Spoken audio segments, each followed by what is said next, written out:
Butun dunyoda 1,5 milliard odam ingliz tilini o'rganadi. Lekin ular uchun mos dastur yo'q desam ishonasizmi? Assalomu alaykum, men Bobobek Turdiyev. Agar yaqin orada ingliz tilini o'rgatadigan mobil ilova tuzishni o'ylab yurgan bo'lsangiz, videoni oxirigacha ko'ring. Nimaga bunaqa deyotganligimni to'liq ochib beraman va raqobatli bozorda o'zingizni ingliz tili ilovangiz o'rnini topib ketishligi uchun nimalarga ahamiyat berishingiz kerakligini birma-bir aytib o'taman. Demak, video davomida nimalar haqida gaplashamiz? Raqobatli bozorga qanday to'g'ri kirib borsa bo'ladi?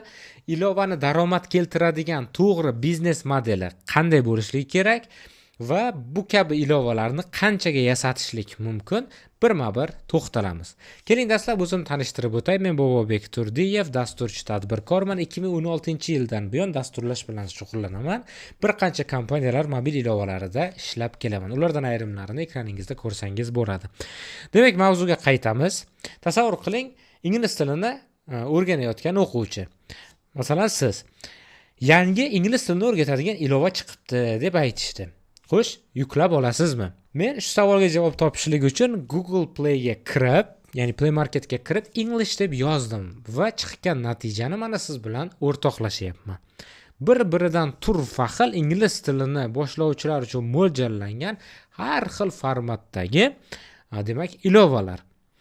Lekin bularning aksariyati mazmunan, funksionallik jihatdan bir-biriga juda ham yaqin. U yerda ham o'sha kurslarni topasiz, adabiyotlar deysizmi yoki tarjimon funksiyasi deysizmi, barchasi mujassam. Endi ingliz tilini o'rgatadigan mobil ilova tuzmoqchi bo'lsak va aynan shu ilovalar kabi yana bitta analog paydo bo'ladigan bo'lsa, nega foydalanuvchilar aynan bizning ilovamizni tanlashligi kerak deydigan savolga javobimiz oldindan aniq bo'lishligi lozim bo'ladi. Keling, shu ilovalardan bittasini tanlab olaman va nima sababdan bu kabi ilovani tayyorlash sizga aslida noto'g'ri ekanligini tushuntirib bermoqchiman. Tasavvur qiling, mana Duolingo. Bu nafaqat ingliz tili, balki bir qancha boshqa tillarni ham o'rganishga mo'ljallangan o'sha mashhur dastur. Endi 500 milliondan ortiq qiymatga ega bo'lgan ushbu loyiha bilan siz endigina tayyorlayotgan loyihangizni bir taqqoslab ko'ring. Siz buyurtma berib, aynan unga mavjud bo'lgan funksionallikdagi dasturni tayyorlatishligingiz mumkin. Buni istalgan bir dasturchi sizga bemalol tayyorlab bera oladi, dastur jihatdan. Lekin sizni loyihangiz muvaffaqiyat qozonishligi uchun nafaqat dastur bilan, balki brend bilan ham raqobat qilishligingizga to'g'ri keladi. Ikkita bir xil funksionallikka ega bo'lgan ilova. Bittasi endigina chiqdi, bittasi esa allaqachon odamlar ishonchini qozonib bo'lgan. Nega aynan siznikini tanlashligi kerak deydigan, demak, savolga javob bera olmay qolasiz. Aynan shu joyda endi nima qilishligimiz kerak? Nima sababdan umumiy ingliz tilini o'rgatadigan dastur to'g'ri kelmasligini, demak, aytib o'taman. Hozir bergan savolimiz, endi ahamiyat berasiz. Nafaqat dastur bilan, balki brend bilan ham raqobat qilishligingizga to'g'ri kelyapti. Qolaversa, chiqargan ushbu dasturingiz katta marketing budjeti kerak, baribir raqobat qilaman deydigan bo'lsangiz va juda ham ko'p freemium model dasturlar mavjud va ular bu etapda yutib ketadi. Nafaqat freemium, shunchaki bepul bo'lgan dasturlar ham bor va ular bu bozorda yutib ketadi. Shuncha mehnat qilib, shuncha marketingga pul tikib, baribir siz bepul ishlaydigan dastur tayyorlatmaysiz, to'g'rimi? Endi bu yerda har xil modellar haqida gap ketyapti. Agar ilovalarda qanday biznes modellar mavjudligi sizga qiziq bo'ladigan bo'lsa, izohda yozib qoldiring. Bu haqida bitta alohida videoda gaplashishligimiz ham mumkin. Mavzu sizga qiziq bo'ladigan bo'lsa. Nima qilish kerak? Qanday yechim qilish kerak deydigan savolga quyidagicha javob bergan bo'lardim. Nishalash kerak. Nishani o'zi nima? Nisha bu bozorning ma'lum bir segmenti. Endilikda biz umumiy ingliz tili ilovasi bilan raqobatga kirganimizdan ko'ra, mavzu doirasida qancha torayib boradigan bo'lsak, bozorda o'z o'rnimizni topishligimiz shuncha oson bo'lib boradi. Ya'ni biz butun boshli 1,5 milliardlik aholi uchun mo'ljallangan til dasturini tuzamiz deydigan maqsad emas, balki aynan bir segment uchungina demak xizmat ko'rsatadigan dastur haqida o'ylay boshlashligimiz kerak bo'ladi. Misol tariqasida aytaman. Tasavvur qiling, listeningni yaxshilaydigan ilova yoki A1 darajadagi ingliz tilini o'rgatadigan ilova yoki sayohat uchun ingliz tili ilovasi va hokazo. Ahamiyat beradigan bo'lsangiz, butun boshli ingliz tilini o'rganaman deydigan odamlarga mos keladigan dastur yo'q deb nimani nazarda tutdim? Hamma o'rganuvchilarning maqsadi har xil. 1,5 milliardta student yo'q. Men o'qishga kirishligim kerak deydigan maqsadda ingliz tilini o'rganadigan. Yoki 1,5 milliardta odam sayohat qilaman deb ingliz tilini o'rganmaydi. Hammani o'zini maqsadi bo'ladi. Endi siz o'zingizni mutaxassisligingizdan, ekspertlik darajangizdan va qiziqishlaringizdan kelib chiqqan holatda bozorning ma'lum bir segmentini tanlab oladigan bo'lsangiz, aynan o'shanga mos keladigan ilova sizda yanada yutuqliroq, muvaffaqiyatliroq bo'ladi. Va bozorga, shifokorlarga qaragandek qarang deb alohida ta'kidlab o'tganman. Bu bilan nima demoqchiman? Biz shifokor deganda aynan kimnidir tasavvur qilishligimiz mumkin. O'sha oq xalat libosdagi, demak bir insonga shifo beradigan kasb egasini. Lekin qayerimiz og'riyotganligidan kelib chiqib, alohida demak mutaxassisga baribir murojaat qilamiz, to'g'rimi? Xuddi shunday atrofdagi boshqa sohalarga ham shifokorga qaragandek segmentlashga harakat qilishligimiz kerak bo'ladi. Tushunyapsiz-a? Misol uchun stomatolog alohida bo'lgani kabi, travmatolog alohida bo'lgani kabi ingliz tilini ham shu maqsadlarga bo'lib tashlaydigan bo'lsangiz, demak siz o'zingizga qiziq bo'ladigan bir nishani topib olishligingiz mumkin. Misol tariqasida aytib o'taman. Bu hozir aytayotgan nafaqat ingliz tili misolida, istalgan boshqa chet tili misolida ko'rib chiqsak bo'ladi. Men o'zim tajribadan o'tkazgan demak bitta ilovani aytib o'taman. Colingo ilovasini tayyorlaganmiz. Mana programmer o'z qoshida Colingo koreys tili alifbosi demak dasturi ishga tushirilgan. Ushbu dasturga ahamiyat beradigan bo'lsak agar 20 mingdan ortiq foydalanuvchilarga ega bo'lgan koreys tili ilovasi va umuman marketing harakati bo'lmagan. Bu nimaga? Bu o'quvchilarga erishishlik uchun. Va ahamiyat bersangiz, koreys tilini biz to'liq o'rgatamiz yoki koreys tilidan sizni o'qishga tayyorlaymiz yoki koreys tilida sayohatga chiqaramiz, boshqa segment emas, balki koreys tili alifbosi deb bitta nisha tanlab olinyapti. Tushunayapsiz-a? Colingo koreys tili alifbosi. Ya'ni bizning va'damiz, ilova davomida beradigan va'damiz bu faqatgina alifbo degan holatda nomini ham xuddi shunday qo'yapmiz. Lekin shundoq bo'lsa-da, buni ichida koreys tili grammatikasiga aloqador bo'lgan darslar, alifboga aloqador bo'lgan darslar, alifbo harflarini mana bunday joyida chizib o'rganish, lug'at deysizmi, so'zlashgich deysizmi, bular ham mavjud. Lekin bizni fokusimiz alifboda bo'la turib, mana kichkina narsani va'da berib, lekin kattaroq qiymat berayotganligimiz uchun ham bu yerda demak xuddi shunday o'quvchilar yig'iladi. Katta va'da berib, lekin kichkinagina qiymat berib ko'rgandan ko'ra, kichkina narsani va'da berib, mana kattaroq qiymatni bergandan keyin bu yaxshiroq natija ko'rsatadi. Umuman olsak, bu ilovani ichida ham juda ko'p bir demak bilimlar mavjud, sizga ochib berishligimiz mumkin bo'ladigan.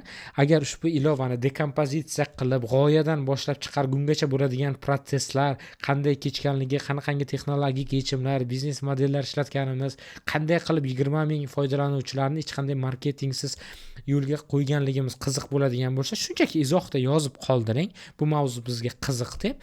Bu haqida bitta alohida video chiqarib beraman, agar bunga qiziquvchilar ko'p bo'ladigan bo'lsa.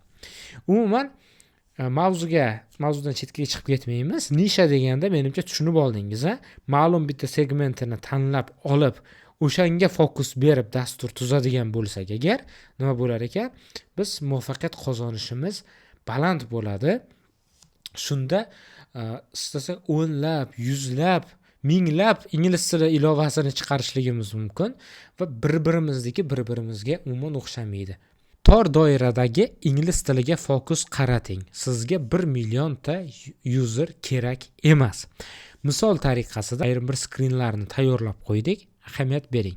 Nurslingo deb nom qo'yib qo'ydik bunga. Ya'ni hamshiralar uchun mo'ljallangan ingliz tili ilovasi. Tasavvur qiling, siz deylik hamshirasiz va siz ingliz tilini o'rganmoqchisiz. Bemorlar bilan ishlashligingiz uchun siz o'zingiz mutaxassisligingizni oshirmoqchisiz. Ingliz tili bir juda ham keng mavzu bo'lganligi uchun tasavvur qiling, umumiy ingliz tili kurslari bor va hamshiralarga mo'ljallangan ingliz tili deydigan bor. Endi hamshira odam qaysi birini tanlaydi deb o'ylaysiz? O'zingiz o'ylab ko'ring. Bu yerda ayni bir maqsadli auditoriyani yig'ib olishligingiz mumkin. Ya'ni butun ingliz tilini o'rganmoqchi bo'lgan auditoriya ichidan aynan hamshiralar segmenti alohida ajratilib olinyapti. Sababi bu yerga e'tibor bersangiz, demak kasallar bilan gaplashishga aloqador bo'lgan masalalar, misol uchun tez yordamda ishlaydigan hamshiralar bor yoki misol uchun kasalxonada qoladigan hamshiralar bor, bemor bilan suhbatlar, vrach bilan bo'ladigan suhbatlar, kasallik varaqalarini o'qib tushunishlik yoki dori-darmon bilan ishlashlik va hokazo, og'riqlar bilan ishlashlik. Buni mavzusini o'zi katta. Ingliz tilini yaxshi bilaman deydigan odam ham misol uchun meditsinskiy terminlarni bilmasligi mumkin. Tushunyapsizmi? Aynan shu segmentni olishlikning muvaffaqiyatli joyi ham shu yerda bo'ladi. Endi nishada pul ko'p. Nega nishalash kerak? Daromad nuqtai nazaridan ham nishalar oddiy ilovalarga nisbatan daromadliroq hisoblanadi. Ya'ni deylik umumiy ingliz tili ilovasi deydigan bo'lsak, masalan, deylik oyiga $5 atrofida pul to'lashlikni taklif qilamiz. Nega ko'proq qo'ya olmaymiz? Ilova sizningga xohlagan narxingizni qo'yishingiz mumkin, lekin sizni ilovangizga o'xshash alternativ minglab ilovalar bo'lgandan keyin o'z-o'zidan bozordagi narxni o'rganib qo'yishga majbur bo'lasiz. Sababi sizdan arzoni va sizdan ko'proq berayotgan ilovaga ketib qolishligi hech gap emas. Endi nisha kirgandan keyin siz bemalol narxni ko'tarib qo'yishligingiz mumkin. Sababi alternativlik masalasi endi kamayadi. Raqobat sirazu kamayadi nishalashda. Tushunyapsizmi? Qaysi segmentni olganingizdan keyin u yerda siz deyarli raqobat topa olmasligingiz ham mumkin.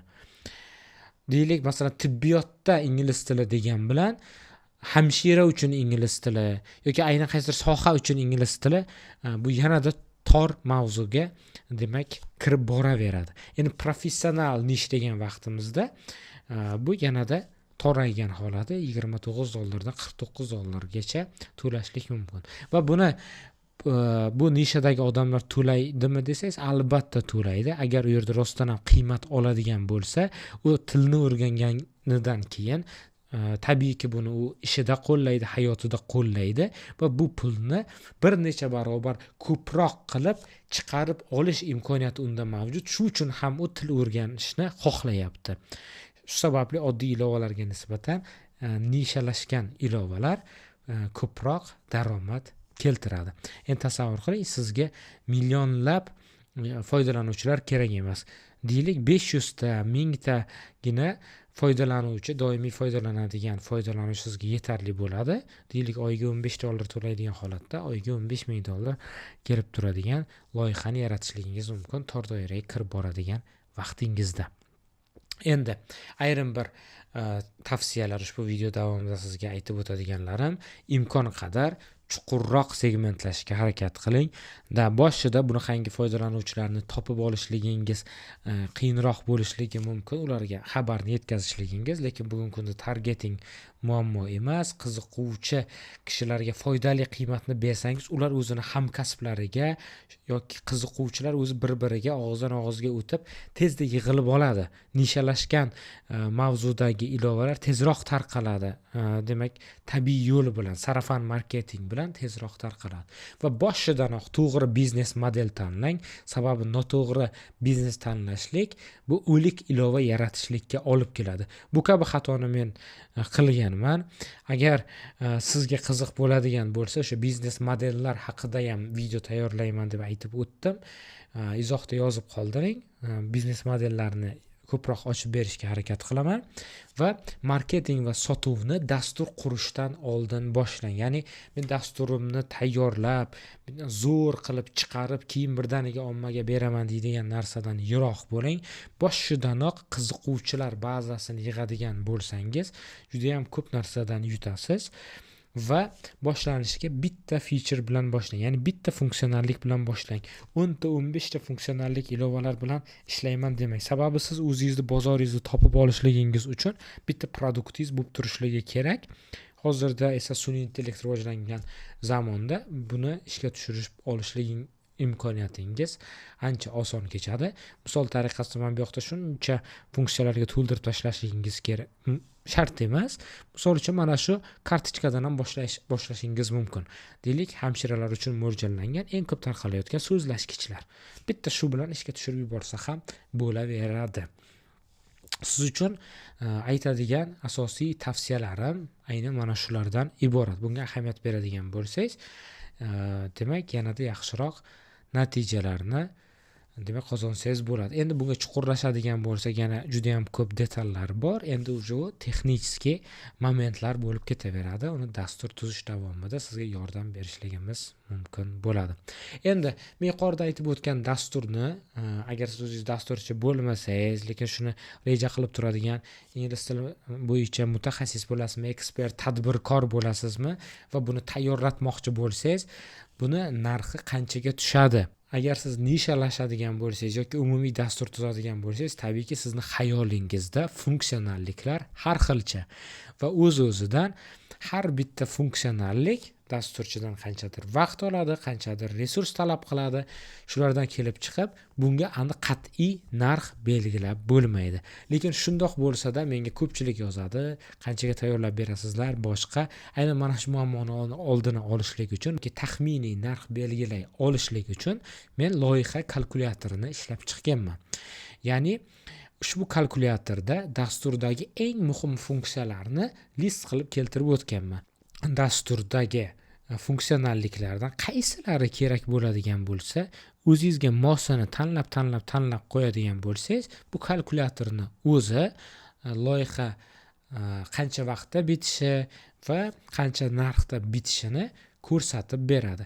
Bu yerda esa masalan chet tillarga mo'ljallangan demak loyiha kalkulyatori keltirilgan. Mana bu QR kodni skaner qilib oladigan bo'lsangiz agar, aynan mana shu kalkulyator sahifasi ochiladi va u yerga kirib o'zingiz tayyorlatmoqchi bo'lgan dastur funksiyalarini belgilab chiqasiz va bemalol ko'rib olsangiz bo'ladi. Va bular hammasi taxminiy narxlar keltirib o'tilgan. O'zingiz hisob kitobingizni olib olishingiz uchun. Balki keltirilgan funksionalliklardan ayrimlari sizga kerak emas, balki sizga kerak bo'lgan qaysidir funksionalliklar bu yerda yozilmagan bo'lishligi mumkin. Eng muhimi o'zingizning plus minus hisob kitobingizni shu orqali olsangiz bo'ladi. O'ylaymanki, sizga aynan ushbu video davomida yetarlicha demak qiymat bera oldik deb o'ylayman. Agar videoda keltirilgan ma'lumotlar siz uchun foydali bo'ladigan bo'lsa, sahifamizga obuna bo'lib qo'ying va videoni qo'llab-quvvatlab yuboradigan bo'lsangiz, bu ko'plab siz kabi insonlarga video yetib borishiga xizmat qiladi va bu bilan bizga yordam bergan bo'lasiz. Keyingi videoda yana qanday dasturni, qanday loyihani tahlil qilib berishimni xohlaysiz, izohda yozib qoldirsangiz, bular haqida ham batafsil to'xtalib o'tamiz. Menda esa hozircha shular. Keyingi videolarda ko'rishguncha har doim kechagidanda yaxshiroq bo'ling.